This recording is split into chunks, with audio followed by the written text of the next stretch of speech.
Hi, everybody. We're going to get started. Just a few kind of housekeeping stuff. We are filming this tonight. Quick, my name is Erin Mallon. I'm the library director. Thank you all for coming. Thank you to the candidates for coming. We appreciate it. We are going to be filming this tonight. It is not live, but it will be recorded and up on the cable website as well as the YouTube site. So we have the camera in the back of the room, so other people who couldn't attend will be able to watch the program. So again, my name is Erin Matlin. I'm the library director. We have, thankfully, Jonathan Kipp here tonight to moderate for this program. We have an opportunity to meet the candidates that are running for a library trustee. The way it's going to kind of work is that we do have paper and pen over here. If you can write down the question that you would like to ask or questions, feel free to do so and put them in that basket. And that way we can address the question to all the candidates and give them all an opportunity to answer or not answer, whatever they choose. So I'm going to hand it over to Jonathan, and he's going to give the candidates an opportunity to do a quick introduction. So, ready? Thank you. Thank you. Good evening, everyone.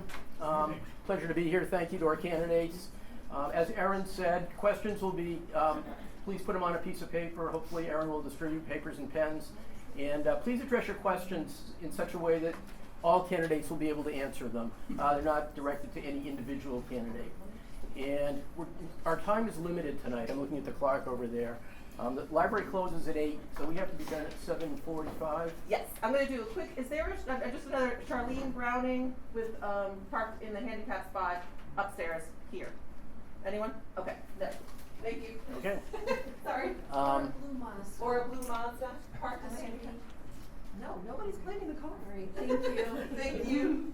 Yeah, I guess So we have 6 candidates, and I'm asking them to keep their answers clear, concise, brief, and that way we ought to be able to get through 6, 7, 8, 9 questions. Whoop, now we have 7 candidates. We can't ask our questions. Well, we're going to put it on paper just to make sure that it gets changed. Does any of you paper or pen? And I will we'll rotate who answers in what order so that everybody gets an opportunity to go first and or last, wherever you might see the advantage in that. So first, though, we'll ask each of them to give us a brief introduction of themselves, why you're running. Liz, I'll start with you. Thank you. My name is Liz Thomas. I'm running for re-election. I'm just finishing my first term. I grew up loving the library, using libraries wherever we lived. When I went to college, I actually put myself through college, working at a library at a private school, high school, teaching library science and teaching the kids how to do research. I had my degree in history and in English, and then I got a minor in education. Then I went off, and I wanted to be a librarian, but I met my husband in our first year, freshman year. He was going to be a military person, and it was going to be his full-time job. And I recognized right then and there, I'm not going to be able to be in the library when we have to move every 2 and 3 years. So I said, okay, I'm going to advance through education, get a lot of skill sets, but I still love and always use the library. I went on, I got my, I decided that if I was going to have to go into business, I needed to know something about computer science, so I got an associate in computer science at one of our stations. Then I went on and I got my MBA, and I became a program manager for a large utility, electric utility. I did all kinds of skills that are needed by the town and in the library. I negotiated contracts with the unions. I was the safety manager. I took care of all risk management, and I would go and litigate in small claims court where you didn't have to have your law degree, and I would investigate claims and programs, developed all kinds of computerized systems for outage management and everything else. So basically, finally, I retired, and I was able to go back to my first love, which was the library. And so I got involved and ran for and was a trustee. And it's been my honor and a pleasure to do that. I would love to continue. We have a wonderful group of people here. No matter who gets elected, I'm sure they're going to do a great job. And this library is run so well, and the people here are so friendly and kind. I always say to everyone, we moved to Londonderry, and I never had a permanent home. And when I moved to Londonderry, I found a home. This is my home, Londonderry. and we've been here almost 20 years now, and it's been a wonderful experience. Thank you. Great. Thank you, Liz. Jan. Hi, I'm Jan McLaughlin. I'm also running for re-election for trustee. My background is I've been in Londonderry since 1985. My kids went through school here. My grandkids are now going through school here. And I have a bachelor's in botany and plant pathology, and I have a master's in curriculum and instruction. And my most recent full-time employment was with the Department of Education. I was the K-12 science education coordinator for the state. So I was the whole science department. I asked for your vote, one of your votes that you have, since there are 3 of us that can be elected. And I would like to continue where we have begun to make progress. I'd like to continue making progress. Okay, thank you. Hi, I'm Erica Lowy. I am running for one of the open trustee positions, which is why I'm up here. My background is that I am a library lover and have been since I was a very young kid.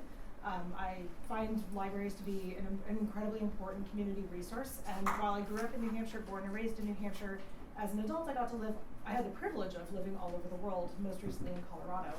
And every place I lived, I found the library to be incredibly important, not only to build community, to have resources, but also to find sort of that sense of self and keep building myself. I have 2 master's degrees. One is in social work, one is in law and social policy, which I earned simultaneously, and I do not recommend doing that because it is exhausting, but it can be done. And which goes to show I am very organized, I am very capable, I can do a whole lot in a short period of time. And even though I work for myself now, I'm in private practice at this point, most of my professional experience has been in the nonprofit sector. So I have a huge amount of familiarity with what it takes to do a whole lot with very few resources, and to build community connections and to operate as one unit within a much broader system of organizations and entities in order to create a community and take care of a community the way it needs. So those are skills that I would love to bring to the board, and as part of giving back to this organization that I love so much. We've been in Londonderry since 2019. My kids call it home here. My husband and I both love it here, and it would be really nice to be able to lend my time and skills to a place that has been so important to all of us for so long. Thank you very much. Thank you. Hi, I'm Linda Lampkin. That's really hard to follow. Let's see. Born in upstate New York, moved here in 1996, bought our home in Londonderry in 1998. Spent the last 27 years of my life either working in public schools, public school libraries, or public libraries. Last year when my school closed in Derry, I looked at the boss and went, yeah, I'm taking a year off. And I've taken a year off, changed some things in my life, and one of the things I wanted to do was something more for the community. Many years back, I had a Girl Scout troop for 12 years, started out first grade at South School, took them right through till they graduated from Londonderry High, still see a lot of them. Now they're all married and mothers, and I feel old. I could go on and on about how much I love libraries. I don't know if anybody saw my letter in the paper. It's a part of me, it's a part of my soul, and it's a part of the community. So timing was right when I saw they were looking for people in the paper. I went and filled out the paperwork, and now I'm here. Thank you. Hi, I'm Chris Navarro, and I have been in Londonderry for about 31 years. We moved here in '93. My kids were raised here, and we've used the resources of this library from the time they were little. We attended all the children's activities. The children's activities that they went to here actually translated to their reading at Matthew Thornton. So every year, for those of you who I don't know if they still do it, but they would have book contests, and if you read enough books, then you got your little medal. So both of them did that every year. We have 5 medals for each of them. So I think the library and all of the things that the library has to offer is hugely important. And I don't know what's going on out there in the world today or in New Hampshire, but there's a lot of bad press about libraries. And I don't know why, and I would like to understand that and be able to fix it. And, you know, who and what are the issues here? So my background is engineering. I was an industrial engineer for many years. For those of you who may not know what that particular degree does, we make things more efficient. So we go and look at a process, we look at an office, we look at whatever it is, and we look at it and see what can we do better. What can we do to streamline it? Can we take out these steps and these steps and these steps? Can we get a different software that encompasses more things? So that's a skill that I think I could bring to the library that may be very useful to, you know, maybe get some economies of scale and stuff. I currently do financial planning, so kind of a different field, but still work with money and, you know, how to keep it and how to make it grow and, you know, how to utilize it the best way possible. So I would ask for your vote as well. I also, much like these women, love libraries. I mean, we never had a TV growing up, so our entertainment was the library. We got books, we went to the library every week. There's 6 of us in my family, so we always had stuff going on. My father was in the military, so when I was in 6th grade, we went to Kansas, and it's a base for waiting wives, because he went to Korea remote for a year. So there were 6 kids, and my mom. So, as you can well imagine, there was chaos in my house 90% of the time. So there was a great little library on the base, and it had a clawfoot tub, and it was full of pillows. So anytime I could escape the house and go to the library, plus they had Thornton Burgess books. So I don't know if any of you know who Thornton Burgess is, but he is a fantastic writer. So I go read Thornton Burgess, and it was literally the best summer of my life. So I want to make sure that we keep that. This library is a safe space for our community. It's the only place in the in Londonderry that you can go. You don't have to pay for it. You don't have to check in. You can come here. You can sit on the couch. You can read. You can do the periodicals. You know, you can just veg.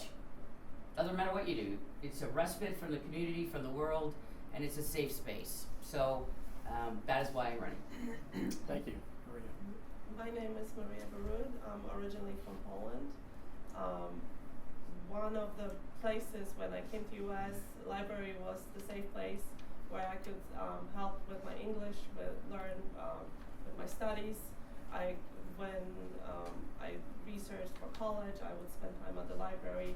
Library was the place where I could use the computer.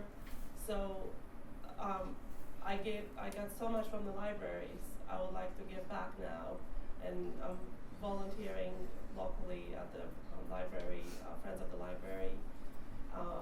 I'm also currently trustee of the cemeteries in Londonderry, but this year I decided to run for the trustee of the library as well, because I would like to help library grow. My professional background is international trade compliance, where I'm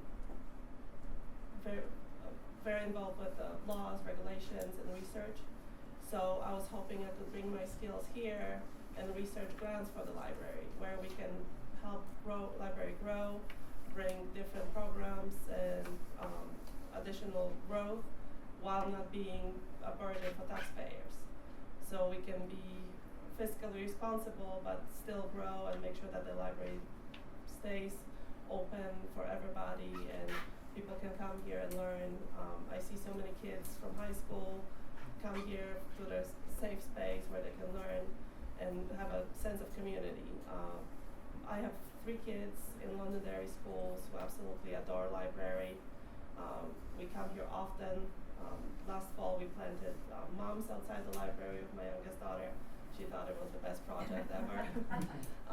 So my goal is to bring my professional knowledge to the library, help with the research, bring some money in so we can grow the library, be fiscally responsible, and keep this beautiful place going. Yeah. Seems to me you've got an incredible group here. I can just back out the back door. I'm impressed with all of these women, and I think it's amazing to have so many people who are interested in 3 positions. That's dynamite. My name is Anne Fenn. I've lived in Londonderry for over 30 years. And my daughter is, and the whole family actually, we've been patrons of the library since we got here. I'm always talking, one of the reasons why I know that it worked here was because when she calls me from Brooklyn, New York, it's always, Mom, I'm going to the library. Where am I always going? I'm going to the Brooklyn Library. Gotta get out some more books. Okay, Daniel, okay? I think that it's an amazing community that Erin has developed here with her staff. And I think that the fact that she's got so many people with masters in library science, they know what they're doing. And they probably know, even though there are a number of us here who college, graduate school, I don't have a master's in library science. So I have placed a lot of trust in Erin and her crew. I think they know exactly what they're doing. And I've been impressed with the expansion of the programs that they've got here. It's been amazing. I have an undergraduate degree in political science and a master's in science, technology, and public policy from George Washington University in DC. And I sort of started working out there in DC, working for not-for-profit environmental organizations. And then I went to work for the U.S. Congress for a number of years, and then I went to work for U.S. EPA for 40 years. And I retired from U.S. EPA 4 years ago.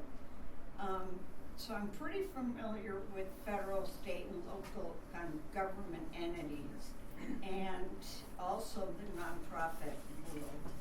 I've been working on a lot of different nonprofit boards lately. I was actually asked just to work on the Sierra Club has a board, and they say, would you like to be on that board? And I said, yeah, if you want, folks to do that, I'll do that. Here in town, I was on the PFAS water task force that we worked on for a couple of years, and then the utility committee, which I'm still on. And also, I don't know if anybody here's ever been out to the Isles of Shoals or Star Island, but I'm on the Isles of Shoals Corporation Board. It's my family, we have 5 generations in my family of Unitarian ministers. And so that island is sort of a Unitarian corporation. Of course, anybody who'd like to go out there can go out there. I'm also on what's called the Porter Phelps Huntington Historical Society Board. And another little group that my father encouraged me to go on was the Cambridge Shakespeare Society. So we get together every month and we all read a Shakespeare play. And I've tried to convince friends and family to join us with this group. And I'm having a little difficulty getting folks to join. But that's a fun group to actually be a part of. One of the reasons why I'm interested in this position is because at one point I was going to be a Montessori school teacher. And I did work as an assistant in Montessori schools for a while. And so I'm kind of interested in the children's literature section, the children's personal library, and would like to sort of expand that. And work with Erin and her crew on that. And I guess that's about it. Okay, thank you. For those of you standing, if you'd like, there's some seats up here if you'd like to sit. So, your questions. I had a few prepared in the off chance that none of you had any, and I needn't have worried. For those that came in later, there is paper and pens over there, or anybody who's already done it, you want to fill out for questions, and we'll give it to Jonathan. We'll try to get to as many as we can. Yes. And in case we run out, you have backups. Yes. Thank And you. the idea is it's a question that's appropriate for all of our candidates, not specifically for one of them. And I hope you used your best penmanship. So we're going to start with you. This is the order you're on the ballot. So, Erica, you're going to go first. Oh boy. Okay. What do you see as the biggest challenge being faced by this library? That's actually a really easy one. The biggest challenge that I see facing this library right now is a huge amount of pressure coming from a very small, my perception is a very small group of people in town, but a very vocal and persistent group of people in town that is creating a bunch of stress at the library. Whether or not they are actively attempting to, or whether or not they are making steps that they are trying to, that they believe they can follow through on or not. There have been public calls to do things like defund the library, fire the director, things like that. I have a huge amount of concern about that because that undermines the library's confidence in its ability to do its mission, to do its job, which is to serve every member of this community. And it undermines the relationship between the director and the library board of trustees, because the trustees' job is to manage the library and be the manager, the overseer, the boss of the director. And if that relationship is fractured, it makes it really difficult for everybody to pull together as a team, which is what needs to happen in order for the library to be able to meet its full potential within this community. So to me, one of the important things that any trustee who's elected needs to do, and I get the impression that everyone who's running is on board with this and would pull for this, the goal is I think one of the biggest challenges facing us is to repair that fractured relationship and repair that dynamic within the community to whatever extent possible, so that the library feels empowered and the library staff feel empowered to do their jobs and to do what they were trained to do and what they're passionate about doing. Great, thank you. Now we'll just go in order, so Lindy, you're next. Oh, okay. Same question. Honestly, it's very difficult to put it any better than she did, except to really put out there the positivity that this library shows to the town. Where this all started, who knows, who cares? But at this point, let's step it up as a town. Let's, back up Erin and her staff with anybody who ends up on this board and make this that positive door that is open to anybody in the town. Okay. Yeah, kind of. Yeah, it's hard. Kind of the same thing.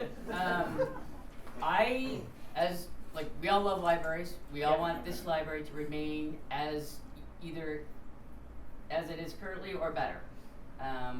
We really need to understand who and what is driving the negativity around our library, and do the best that we can to work with that group to figure out what their issues are and address those, and maybe put that whole issue to rest. Because I don't want to see, regardless of who gets in, Right. I don't want to see in 2 years, oh, now we're back again. Yeah, we put it to bed for a couple months, but now, all of a sudden it's back. So that, I think, is part of the issue as well. Yeah. Great, thank you. So I will agree with the ladies here too, but I think the big challenge is we need to maybe increase the communication with the public, because I think a lot of these rumors or messages get spread out on Facebook pages, and we know how the rumor mill works, and people are not fully informed. So I would love to help library with increasing the communication and inviting the public. I love seeing everybody here. It's good that public is involved, and now we have the cameras, so that I think will help with the transparency. And I think another issue might be with those rumors that show up is people are hurting financially, and I think they're looking for cuts everywhere. And I think library is not the place where we would like to cut, because we need the library. But I would also like to help library bring the government grants and bring additional financial help to library, so we can show our citizens that we're fiscally responsible, that we're doing our work, we're not just waiting for what's coming from the town, and this way increase our trust. So I think the cameras will help with the transparency and will help to dissolve the lack of trust. Great, thank you. You need me to repeat the question? No, I got Okay. it. I actually have mediation training. I've gone through mediation training at MIT and yes training. So I think I can hopefully help with that. And I do think, I agree with Chris, that it's important to figure out exactly what the issues are, specifically what the issues are. And I also think we need to work on, in this town, trying to change the tone and the tenor of people's comments and conversations. If we're going to up with ideas and options, then we need to talk to each other. And we need to talk to each other in civil ways. I think that this, it's really easy on social media. It's kind of like being in your automobile, because you're hiding behind social media. I remember when my daughter was about 3 years old, she turned to me after I had yelled at another driver, and she says, "Mom, what's an idiot?" And I said, "That driver." She says, "Mom, are you an idiot too?" And I said, "Yeah, sometimes I'm an idiot." But I do think it's easier to do that kind of stuff on social media or in the car. And I think that especially around kids, especially around, what we see in terms of the way adults are acting in front of high school students and what they read. I think we need to change that big time. Okay, And I hope we can work on that with folks. thank you. Liz? I'm gonna go in a different direction.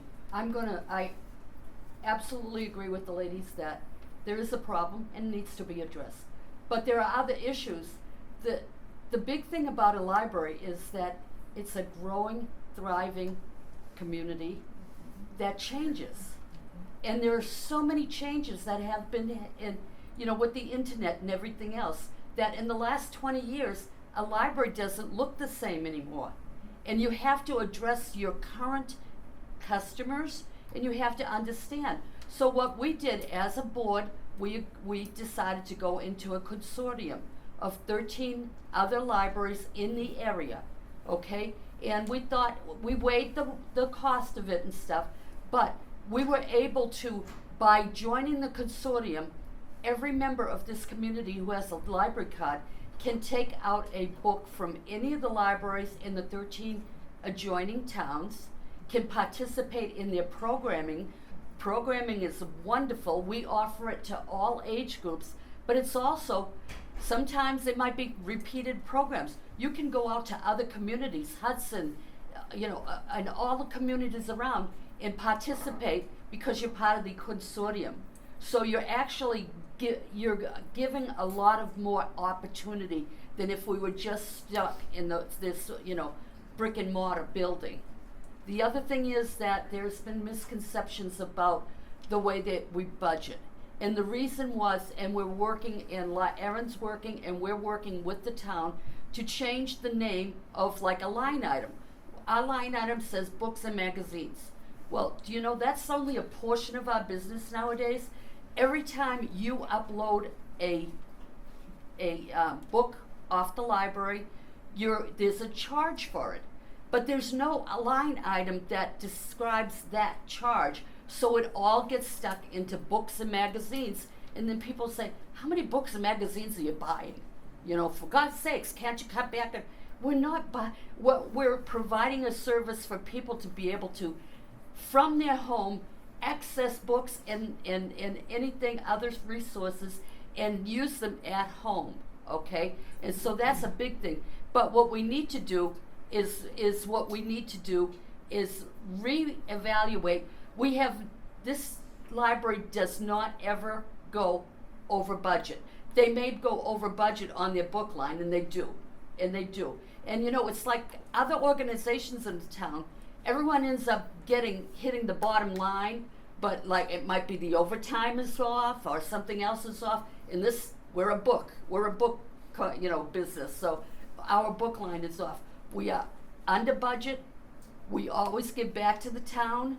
The problem, the issue is that we should be accurately, listing cost.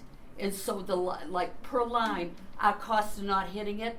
And you know what? We need to get that change. We need to work with the budget committee. And so that's been a lot of, people are talking in the town about, they're always over their budget. Well, we're not over the bottom line budget, but unfortunately, we're capturing the cost incorrectly. And so that's one of the things, the challenges that I want to get corrected so that people can understand. Our librarian and our trustees know how to budget. We understand how to budget. We just need to get things identified properly. And then we'll be hitting, you know, what our budget is calling for. And that's one of the things I want to bring into the new year, getting this corrected, having this preconceived notions that we're not managing well, and just making, and a lot of people just don't understand. When they see books, they think it's just books. Get that idea out of your mind. It's every service. We lend out all kinds of stuff. The telescopes, we're looking for a 3D printer right now. All kinds of things that we have grown in responding to the needs of the community. They're just not just books, okay? Thank you. Thank you, Liz. Jen? Okay, finishing up. You've heard most of the different points, but one point I'd like to make is that the library is for the community. And I know that financially a lot of folks are really concerned. And I understand that. I don't like a rising tax bill either. But the library is that safe haven for people who their budgets may not allow them to buy the new technology or allow their kids to get those resources in other ways. They can come here and they can borrow a Playaway, or they can borrow other technology that they might not have at home. They can use the internet here. We've got, you know, rooms that you can study in, and we've got even have a little isolation room where you can, you know, talk with your doctor in privacy without other people hearing, if that's what you need to have, because you can't do it at home perhaps. So the library is meant to be that safety net for everyone. And in economic times, you have to understand that the library really provides that safety net for seniors, but also for other folks that are struggling. And remember that those folks need to have the library from that standpoint. So these are some of the ideas that we need to bring forward. I agree with Liz as far as we seem to have finally been getting going as far as adjusting to some of the things that have been long-term issues as far as the communication or the distribution of work between the trustees and the library. And we're trying to straighten those out so they match up with the RSAs better, and do a better job with that. And I'd like to see us do that, and I think that's what we need for the coming years. Okay. Well, you're up next, Jan, so you get to go twice in a row. Oh, great. Yep. Next question. How do you foresee yourself working with a board where everyone may not share the same views and opinions? How do you foresee yourself working with a board where everyone may not share the same views and opinions? And the order we're going in is the order you're on the ballot, by the way. So, Jen. I think that working with any group of people, you have to say that, the chances are we're not all going to agree about the same thing, and that's okay. I've been on board of trustees for Condo Association. I've been on a national board for science education. I've been on some state boards. There's always a time that people don't always agree about something. There's going to be those issues. And I think that's okay. One of the things that our library has operated on the 3 years that I've been here is making sure that everybody is heard, but also making sure that we are kind to one another, that we're consistent in how we address each other. And when in those few times that hasn't happened, it's real important to address that right away and not let that get out of hand, because it's a slippery slope.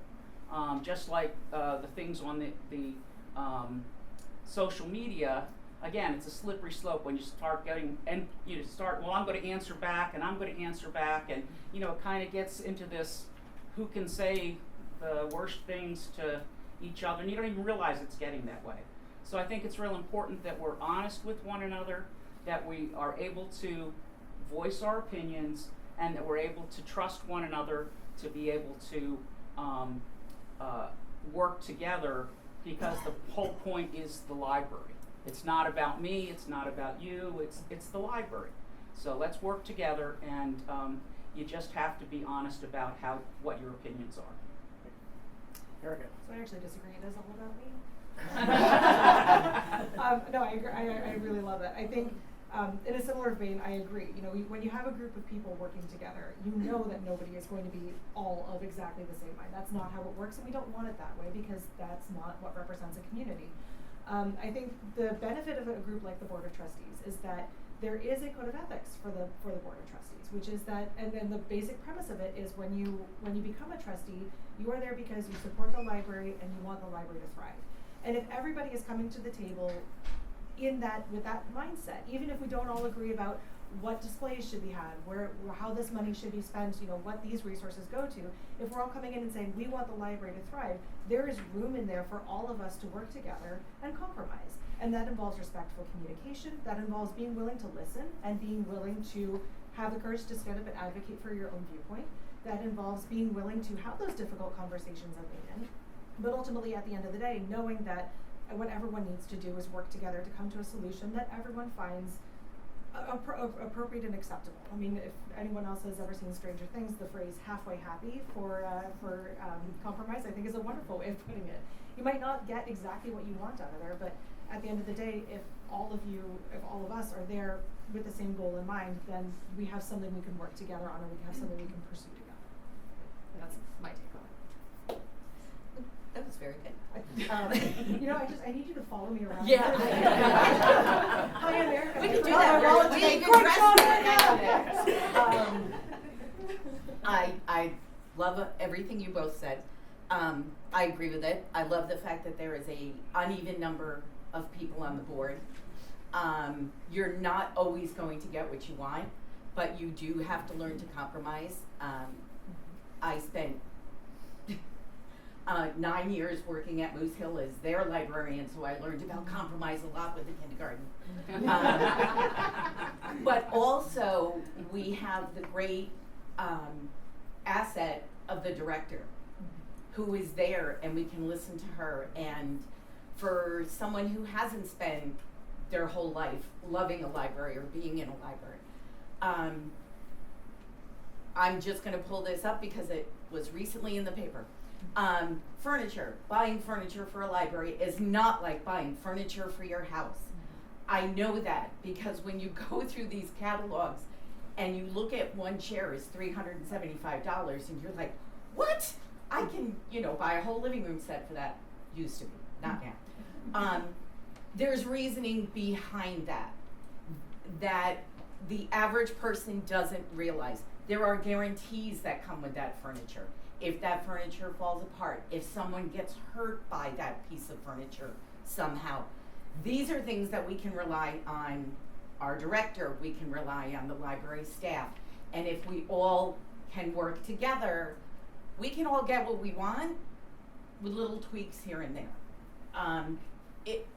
It's one of those things where you have to give and take, and you have to take the best and sometimes let the rest go on the floor. Yep. Certainly agree with all of that. Anytime you're in a group, it's all give and take. Yeah. I mean, it's never changed. It is what it is, and if you're coming on board as a trustee, you're making that agreement that you're willing to talk, you're willing to listen, and you're willing to discuss. And if you're not willing to do that, then I would say you shouldn't be up on this platform.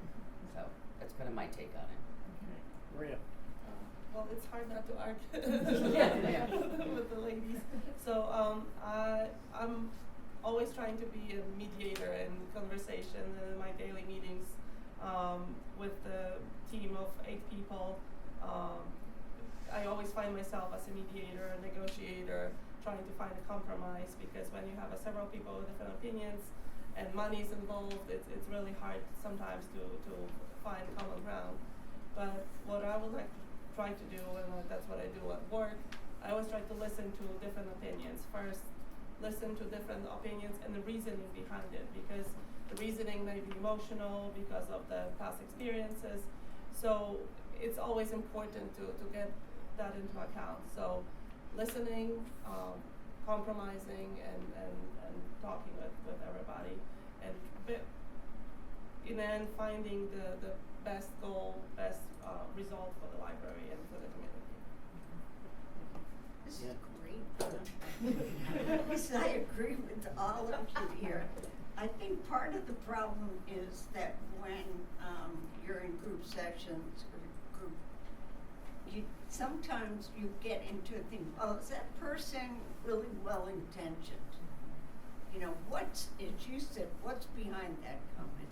And the best way to find out what's behind that comment is to ask. You know, or to take a break. Okay, guys, this is getting a little hot here. Maybe we should take a break. You know, when you're negotiating with the union, I did a lot of negotiations with EPA because I was executive vice president of our union. And you take breaks and you do sidelines. And I think it's the same kind of thing that we can do. I don't expect that there'll be lots of, differences, but it wouldn't be too surprising because everybody has their own backgrounds and experiences and viewpoints. But I think that part of it is believing that everybody who is a part of the trustees are working from a place of good faith and they're well-intentioned. And I think that's important. And if there is a problem, then address it, find out what the problem is. And say, okay, what can we do that will improve and make you feel more comfortable here? Great. Thank you. Well, I'm going to think outside the box again. You can tell I can't color be inside the box. I can't think inside the box either. We have a code of ethics. We're all here for a purpose, to serve the community, okay? We need to respect each other. We need to, but we all are coming from a different angle. Well, guess what? Do you think our population in this town are all in one persuasion or from the same angle? No. We're here to service the whole town as a whole. I celebrate if someone has a difference of opinion. I want to hear it. I want to see what value it is. And, no, not really. And I guess I'm kind of weird like that. I celebrate that some people have different thoughts, have different ideas. And man, I'll start with this. I am not budging from this. 2 minutes later, oh yeah, that was a better idea after all, type of thing. So, we're going to have disagreements. Anyone's going to have disagreements. The thing is that we're here to service the whole community, and there's so many different people, different thoughts, different wants, type of thing. We're doing the best for the community. We wouldn't be sitting in a board meeting, we're not bored, so we're on the board, type of thing. We're here to service everyone. And as long as we're respectful and we celebrate each other's thoughts and ideas, it ends up being the majority is going to win, But at least we're all willing to hear and to understand and to reconsider our position. And that's important. Thank you all. Chris, you'll be next on this one. Let's see what we got here.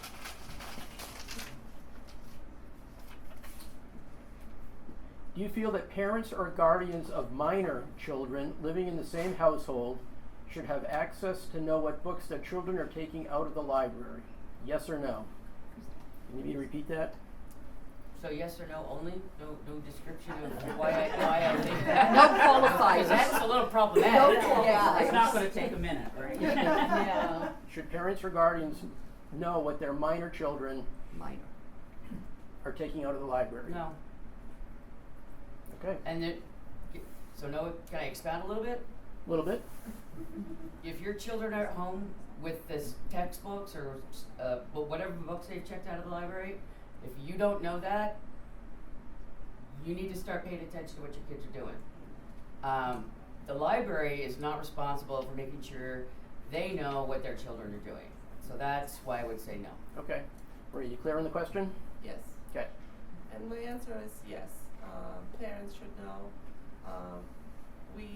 I think every parent should have a good connection with the child and have an open communications and no secrets. Children should be, as a parent, you need to make sure to provide a safe space for the children so they are happy to share with you what they're reading what they're checking out, and I think parents should know what the kids are checking out. Ian? I think the question is not so who should know, but whose responsibility it is. And I guess my feelings when I first heard the question was like, well, who drove the child to the library? This is a minor. How isn't the parent with the child at the library? I think I would be surprised if parents don't say, oh, you took your bike to the library. So what did you get? What did you pick up? I mean, I think that's the parent's responsibility. I don't think it's the library's responsibility. It's the parent's responsibility. Okay. Liz? I believe in parental rights. I believe that if an adult takes out a library card for their child, okay, that they should be able to know what resources the child is using. And if they have, any kind of a relationship with their children, they should know that. There's always the wrong road you can go up where a child might be questioning their sexuality or something, and they want to pursue in reading about the different things, and where some families are very, won't work with them or something. You're always going to have, what ifs, okay? But you can't make the rule on what ifs on the offset. You have to make the rules on it's a normal family, the parents have control, the parents have rights. You can never ever cover 100% by one answer. But if you had an either or, I'd say yes, the parents have a right to know. Okay. Jan? So I guess I would say yes and no. I think that it's not the library's job to make a list and keep track of, because let's face it, they're not supposed to be keeping track of what we're all taking out. So is there a different process that we have to keep track of so we know what just this group of people are taking out? I think that parents should know, but I think that there are other mechanisms that could be involved. And maybe in special issues, maybe there's some legislative thing that the legislature may come up with that says in these circumstances, maybe there's a child at risk or something that is happening that would need more oversight. Maybe that's something that we will have to address in the future. But as it turns out now, basically what you take out of the library is what you take out of the library, and nobody else has to know that. Nobody else can come in and say, so what did Jan take out this week? Or what program did Jan use at the computer? All of those things are personal problems or personal issues, and it's not for the public consumption. So I think that we need to be respectful of parents and make sure parents feel valued with their connection with their kids, but part of doing that is making it a space where they can come as well with their children and have a time when they're here, which gives them something that they can do as well. So if they come and bring a child to a program or bring a child so they can spend some time in the library, maybe there's some activities that the adults could be doing that will provide them a positive experience for themselves, so they can all go home at the same time, since we don't have public transportation, and they'll all go home and talk about the books that they've gotten. I know we always had to have here's the library book corner, so that the library books always went back the next week, so usually it was obvious because there's a stack, but there are times that there's a different book, So, Jan, I'm going to question you. I heard you say the parents have the responsibility. What's the library's responsibility, which is what the question goes to? The library's responsibility is not to track what people are taking out. Thank you. Erica? So my answer would be no. I don't think the library should have a responsibility to track what children are taking out. I think in part because, again, we're not tracking what adults are taking out. There's an active list of what you currently have out. If you use an app like Libby or something like that, there's often a history of what you've had. But keeping track, maintaining for a parent to track what their child is doing is that I find very discomforting. And again, my background is as a social worker, so I have extensive experience with families that are not healthy and not safe. So I absolutely agree. And again, I have access to my children's stuff right now, largely because even though we have a book basket at home for things that have been checked out from the library, my children are squirrels with their books and they stash them everywhere. So having access online helps me figure out where they put them. So that, full disclosure, I do have access to what my children are taking out. But I think it's really important for children to have privacy.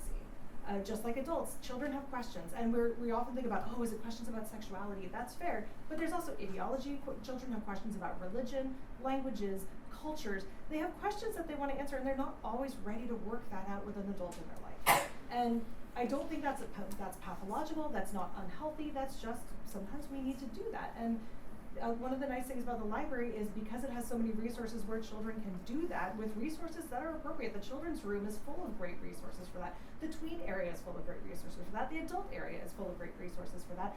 And one of the nice things about having librarians who are well trained is they are great at helping kids be guided towards those sections that are appropriate for them. So if my 9-year-old walks into the library and says, I have questions about Islam, the librarians are not going to say, here, let's go over to the adult world religions section. They're going to say, let's take a look in the children's section to find some age-appropriate resources for you.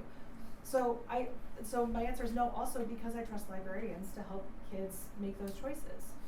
Not because I think librarians have the responsibility over my children, but because that's what it means to be in partnership as community members. Sorry. Linda, last but not least, please. Please Also, my answer would be no. It is not up to the library to police what your children borrow. Mm-hmm. If you are an involved parent, that's great. That's your job. If you are not an involved parent, which, believe it or not, we have many children in this community, middle school, high school, who do not have involved parents, who can get to this library on their own, who have their own library card. If they need to find something out for themselves, and I don't just mean, oh, I want to find this out, because my parent told me not to. If it's something sexual, if it's something religious, if it's something about, am I being bullied? Just because my friend said this, is she bullying me? They should have the right to come to this library and go through the sections. It was great what she said. Our librarians are wonderful. The staff here is wonderful. If you have a 9-year-old who walks in and asks you, they want a question about a 9-year-old, an older Islam. Sorry, I don't mean to keep climbing on. That was really good. Or religion. They're going to take them to the children's section and give them the information that they can understand and is perfect for their age level.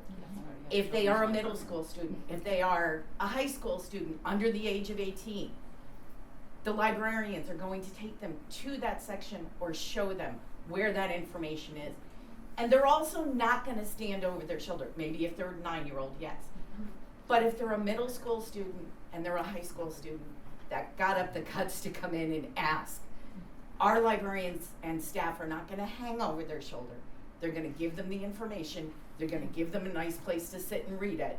And they're going to let them come to them if they have any more questions. So no, it's not the librarian's choice. Okay. And trust me, I've had many years of parents going, you can't let my kid take out that book. That's not my job. So, Okay. Thank you there we all. go. Okay. Sorry, it wasn't short. He was emotional. It was Yeah. From the heart. passionate. Liz, you'll be first on this one. Okay. Oh, it's a long question. Uh-oh. Okay, this is a case study. What would you do? My son is getting married to a lovely woman with 2 moms, a gay couple. My daughter wanted a book for our 6-year-old grandson so he would not ask embarrassing questions when he sees that the bride has 2 moms. I come to the library to find a book for my kindergarten age grandson. What do you say to me? Do you find me a book? Do you say such books have been removed? I would hope that they haven't been removed. I think that in our community we have our families are not defined by, by age or by sex, birth, sex type of things. We have a very group of families, and that every one of them, you know, has such value. And so I would think and hope that it's just like a handicapped child.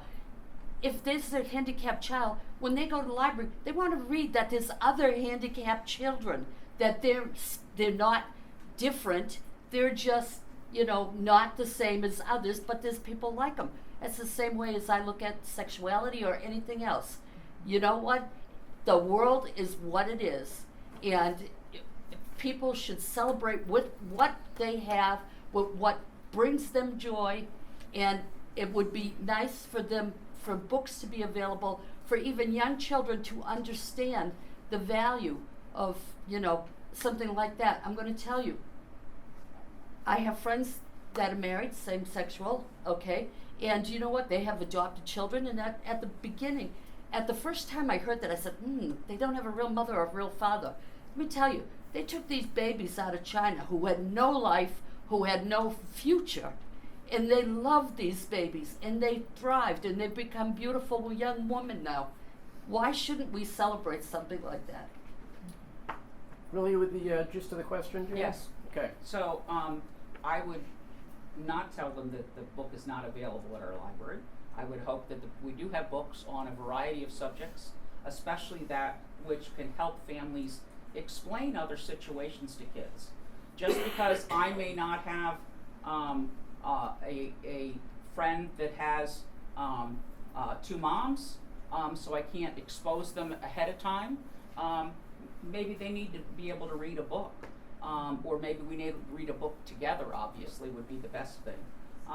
Because it's something that, as adults, we struggle with making sure that we understand and don't overreact or whatever, because it's based on our experience.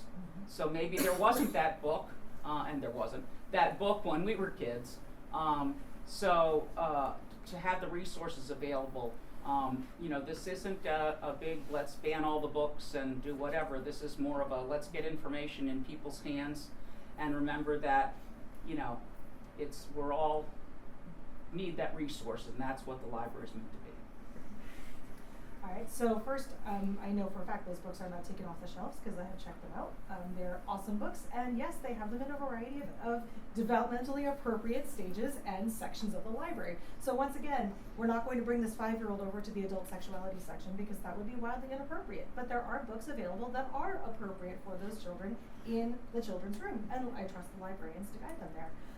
So A, I know that those books are on the shelves, but B, even if they weren't on the shelves, if they're part of the collection, that is something we can work with the librarians to ask about. Like, hey, I know you have this book, but it's not out on the shelf because unfortunately our shelf space is limited. What do we need to do to make that book available right now? Can you go grab that book for this family?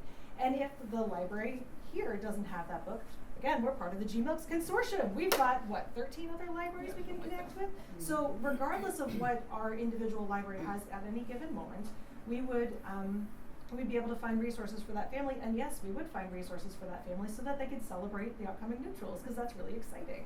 On that note, I would also add that as library trustee, one of the things that I think is really important to bring into those trustee meetings and work, and again, collaborating with the library director and staff, is ensuring that those conversations continue to happen of what do we have in our collection, what are we making sure we have available even if it's not on the shelves, so that, again, we keep saying this is for everybody in town. It is for everybody in town. Same-sex families, extremely conservative families, trans families, brown, black, white families, everybody has resources and everybody has a place at the library, and yes, that means everybody needs to be able to be represented at the table. So. Okay, I gotta stop sitting next to her. Because honestly, that's exactly what I was gonna say. Yes, the books are on the shelves. We know they're on the shelves. If they weren't on the shelves, the first question would be, are they checked out? Can I be put on hold? If not, what do you need money-wise to go get these books? And we have the consortium. Can we borrow from wherever? Next. Okay. Yeah, it kind of stinks to be I know! down at this end of the group. Kind of the same thing. The books are here. Yeah. We want to ensure that we have a wide variety of books for everyone in the community.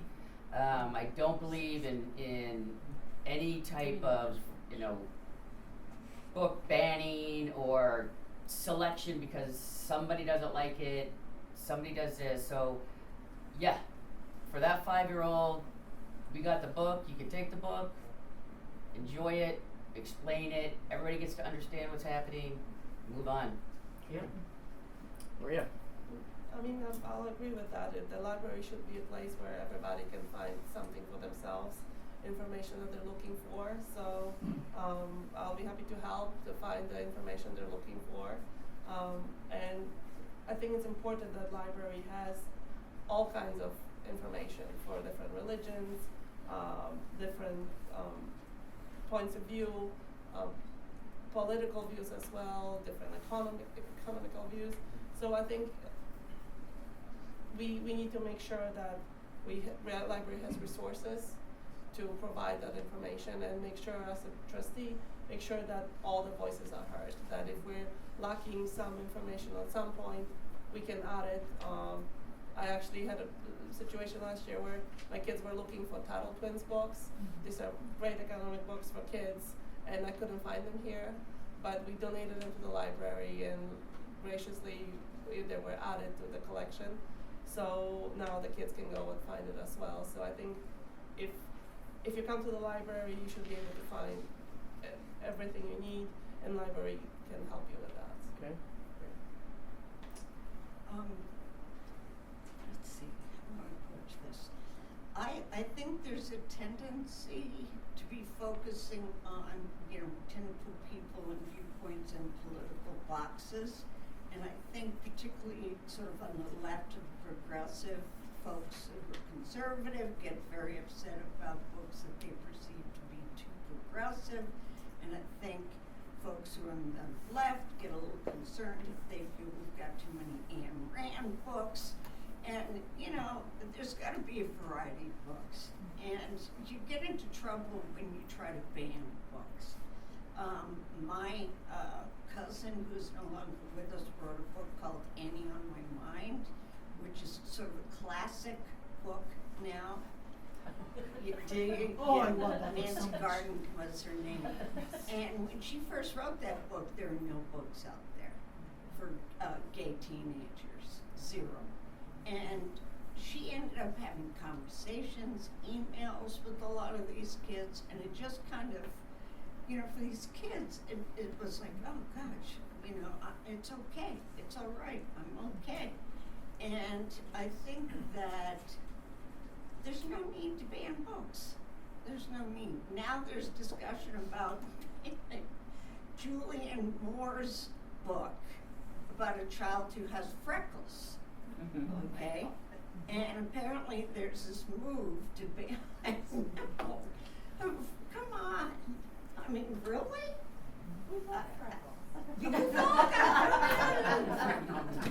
Okay, so So here. it's sort of, anybody that's like, the point is that I sort of say to people, if God wanted us to all be exactly the same, He would have made us all exactly the same, and it would have been a pretty boring world. So I am not a believer in banning books, that's for sure. Okay. So here's where we are. We have a hard stop at 7:45. I have lots of questions. I think we can squeeze 2 more in. If we go to a speed round, and Maria, you're going first on this one. I don't think that's easy. Roll around, and then maybe we'll get 3 in. Who knows? No. I love hearing what everybody's got to say. That was a really nice one. It Okay. really is. Yes, it is. The elephant in the room is censorship. Do you believe in having all kinds of books, or should library remove books that some people object to? We just covered that. Okay. That was a really good job, Jen. We start to find That was the speed Okay. round. It's still you, Maria. Could you please address how you would work to defend and increase the library budget? So my goal is to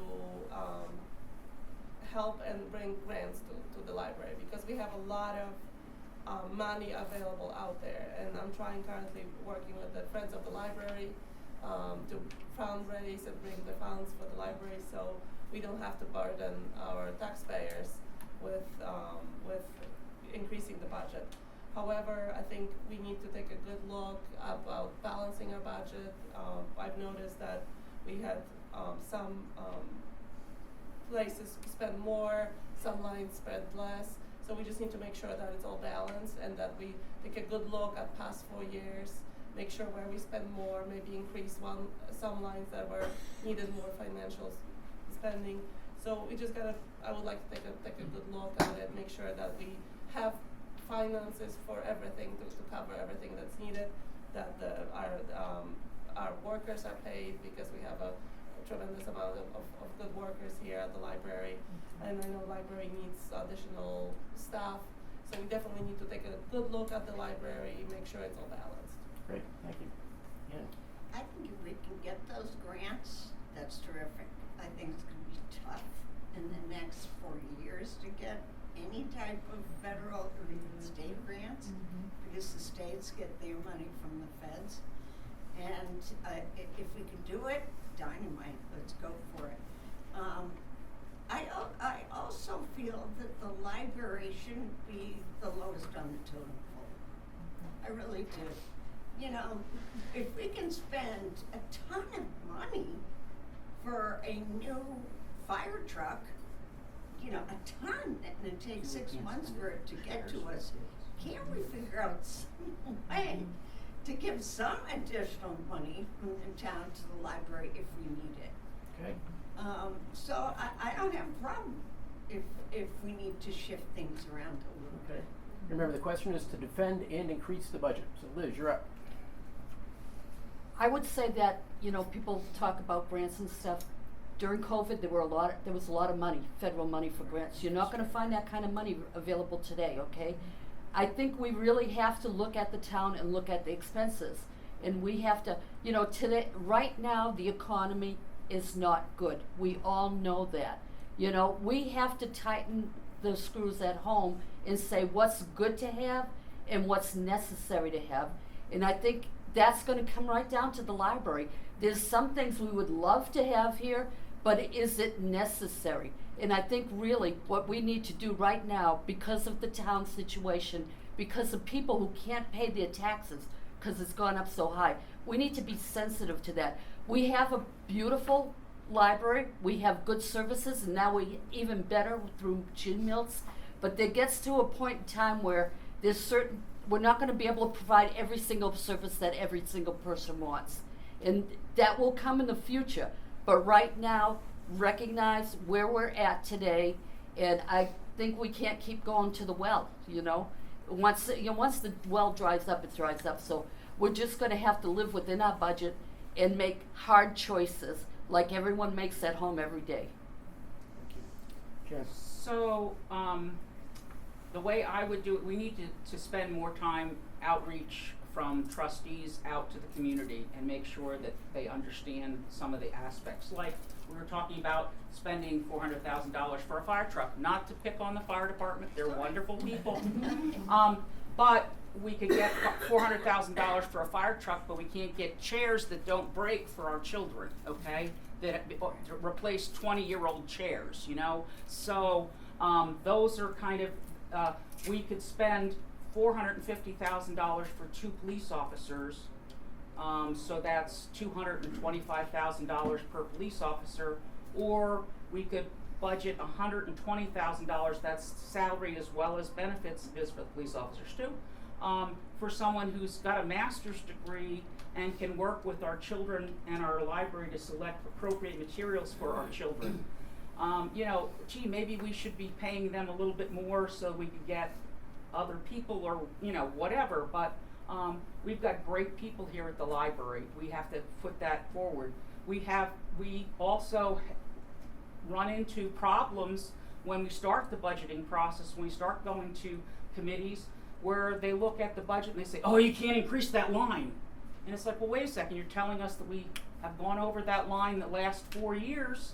Probably if you look historically, we've gone over it the last 10 or 20 years, but if that's the case, we need to increase that line. But if they won't let us increase that line, then, and we know we're gonna spend that money, it's a bottom line budget, folks. So no matter what it says on this category or that category, but a bottom line, because we have to not spend more than this amount.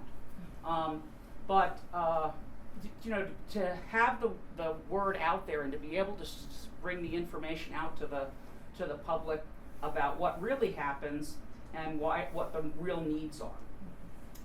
I agree with that. I think it's phenomenal, and I agree with the idea of, whatever we can do to bring in what money exists, where we can find it. I mean, I know the librarians are constantly applying for grants. I think anytime I come in, they're like, oh yeah, look at this new grant I just applied for. It's actually pretty cool. But I also agree that, federal funding right now is going to be extremely hard to come by for a while, and therefore state funding is going to be limited too, and all the taxpayers we're all pinched too. Like, I think increasing the budget, as awesome as it is, and I think that's a goal that we should pursue, is also we have to be realistic about. But I think in order to do that, one of the things that will help us get there is by, as Jane was saying, public awareness, not only about what is our current budget actually doing, what are we accomplishing with what we currently have, but how does that affect you directly as a taxpayer? So you know that you pay, however many cents, on your tax bill for, per, what, you know that your tax rate for the library and what you're paying into the library. But are you thinking about just that you can go get books? Are you aware of the library of things? Are you aware of how much money you save every time you check out a book? Are you aware of the other resources that are available to you as a citizen of Londonderry? And I think that's really important, especially for the people who are penny pinching, to know, because they're planning to, sorry, let me slow myself down here. I'm trying to go fast because I see I have limited time.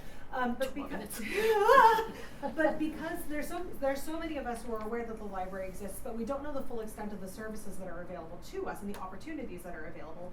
And a lot of people are looking at their budgets and saying, eek, I can't afford to spend this. Well, what if my 25 cents on my tax goes to printing, goes to literally hundreds of dollars saved every year on books checked out, on snowshoes, on a telescope, on board games, on all these programs that I get to go to for free. When you put it into perspective like that, all of a sudden that 25 cents seems really worthwhile. And I think a really concentrated public education campaign from the trustees, as allies of the library, as allies or friends of the library, is important for making sure that everybody in the community understands all these things that are hard, that are very tangible, but are very difficult to see when you're just thinking, oh, library. So. Okay. And building on what she just said, I'm going to go back to what you said about the budget. I think if we fix those line items for all the years working in a library, I don't think people realize how expensive library books actually are. We don't just buy books that are off the shelves in Barnes & Noble. They buy books called library bound that make them anywhere from $15 to $27 more than the average book. They are made sturdier so that hundreds of people can go through them and they don't have to constantly replace them. There is also the cost of spine labels, those lovely plastic covers that keep all the sticky fingers off. Those cost you something in your library. If we can get the education out there to everyone to realize exactly everything that is spent in the library, then your 25 cents won't look so bad. If we can bump it up to, oh God, do I say 35 cents? I mean, that would give us more money. I would love to see grants and federal funding, but as we all know, the federal funding isn't there. I've written a few grants. They're not there anymore either. It's going to be a community coming together and getting education out there about what really happens in this amazing building whose doors are open to absolutely anybody. If anybody's bought a children's book in the last year, hardcover, you're spending $18 to $22. You come here, you can borrow it over and over and over again. And as she said, you're saving that money. You start adding up what this library actually gives back. And I mean, and that's just children's books. You're not talking about adult books. You're not talking about games, puzzles. You're not talking about the software. I don't know how many of you know this, but this library has the same software, cataloging software, as all the schools in the surrounding districts and all. No? When did that happen? When we joined Gmail. Oh, okay, sorry. Much better. So All right, I take it back. So I we take have a it better back. one. But there's a better one, okay. We did. They did. They had destiny. That was all together. Okay. But now we have a new one. Yeah. Now we have better. That costs money to upgrade things. So you are saving money. And yes, I love fire trucks, but it would be nice. Well, not even that. It's all the things that this library puts in the hands of people. And I don't think everybody realizes that. Just walking in the door, you get a free newspaper, you get information. I think it needs to be a push on publicly getting some more information out there for everybody. Well, we're got like 30 seconds, so. Yes, I'm sorry. No, that's all right. I agree with everything, but I also think that there's an opportunity to look at the complete library and how things work in the library and see if there's anything that can be done to reduce the inner cost of the library and use that savings to help improve the budgets of some of the line items. I don't know if there is, but it's certainly worth a look.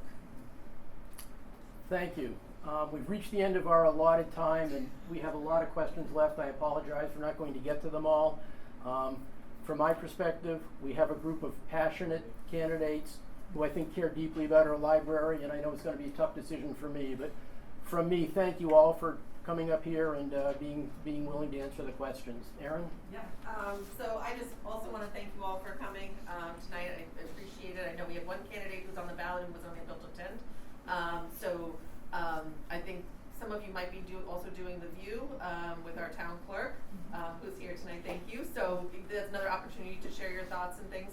Thank you all for coming tonight as well. I'm so glad that we were able to offer this opportunity to the community. And yeah, I think that's it. So this will be on cable recorded, so you can share it with friends. Election, March 11th. March 11th. Make sure you vote.